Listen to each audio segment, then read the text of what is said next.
ஜெபிக்கிற ஒவ்வொரு தேவ பிள்ளையும் அறிந்து கொள்ள வேண்டிய முக்கியமான காரியம் என்ன அப்படின்னா, நம்ம ஜெபிக்கிறோம் அப்படின்னாலே நம்ம எங்கே நிற்கிறோம் அப்படின்னா கர்த்தருக்கு முன்பாக நிற்கிறோம்.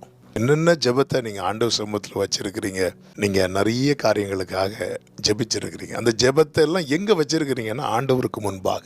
தேவ சமூகத்தில் தொடர்ந்து ஒரு ஆள் ஜெபிக்கிறாங்க அப்படின்னா அவங்க அந்த இடத்துல ஆண்டவரை நிற்க வைக்கிறாங்க.